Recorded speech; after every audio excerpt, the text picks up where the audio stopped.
BJP Kerala ഘടകത്തിനെതിരായ kitchen cabinet ആരോപണത്തെ തള്ളി NDA vice chairman P K. Krishnadas.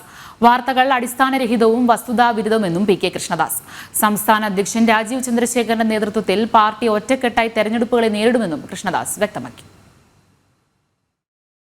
സംസ്ഥാന ബിജെപി നേതൃത്വത്തിന് എതിരായി നടക്കുന്ന കുപ്രചരണങ്ങൾക്കെതിരെയാണ് പി.കെ. കൃഷ്ണദാസിന്റെ പ്രതികരണം. പ്രചരിക്കുന്ന വാർത്തകൾ അടിസ്ഥാനരഹിതവും വസ്തുതാവിരുദ്ധവുമാണെന്നും പാർട്ടിയിൽ ആർക്കും ഭിന്നതയില്ല എന്നും ഭാരതീയ ജനതാ പാർട്ടി ഒറ്റക്കെട്ടായി ഒരു മനസ്സോടെയാണ് മുന്നോട്ട് പോകുന്നതെന്നും പി.കെ. കൃഷ്ണദാസ് വ്യക്തമാക്കി.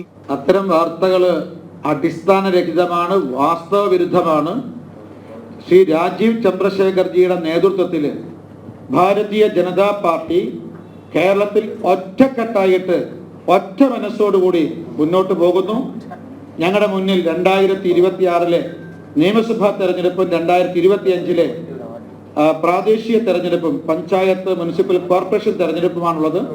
ശ്രീ രാജീവ് ചന്ദ്രശേഖരന്റെ നേതൃത്വത്തിൽ ബിജെപി ഒറ്റക്കെട്ടായി നിന്നുകൊണ്ട് ദേശീയ ജനാധിപത്യ സഖ്യത്തോടൊപ്പം ഈ രണ്ട് തെരഞ്ഞെടുപ്പുകളിലും അത്ഭുതകരമായ ഐതിഹാസികമായ വിജയം കൈവരിക്കും. 2025 തദ്ദേശ സ്വയംഭരണ തെരഞ്ഞെടുപ്പും 2026 നിയമസഭാ തെരഞ്ഞെടുപ്പുമാണ് ബിജെപിയുടെ ലക്ഷ്യം. സംസ്ഥാന അധ്യക്ഷൻ രാജീവ് ചന്ദ്രശേഖരന്റെ നേതൃത്വത്തിൽ പാർട്ടി തെരഞ്ഞെടുപ്പിനെ ഒറ്റക്കെട്ടായി നേരിടും. ഈ രണ്ട് തെരഞ്ഞെടുപ്പുകളിലും ദേശീയ ജനാധിപത്യ സഖ്യം ഐതിഹാസിക വിജയം നേടുമെന്നും കൃഷ്ണദാസ് പ്രതികരിച്ചു. ബിജെപി കേരള ഘടകത്തിൽ ഭിന്നതയുണ്ടെന്നും രാജീവ് ചന്ദ്രശേഖരന്റെ നേതൃത്വത്തിൽ ബിജെപിയിൽ നടക്കുന്നത് കിച്ചൺ ക്യാബിനറ്റ് ആണെന്നുമുള്ള മാധ്യമ വാർത്തകളോട് പ്രതികരിക്കുകയായിരുന്നു പി.കെ. കൃഷ്ണദാസ്. ജനം, തിരുവനന്തപുരം.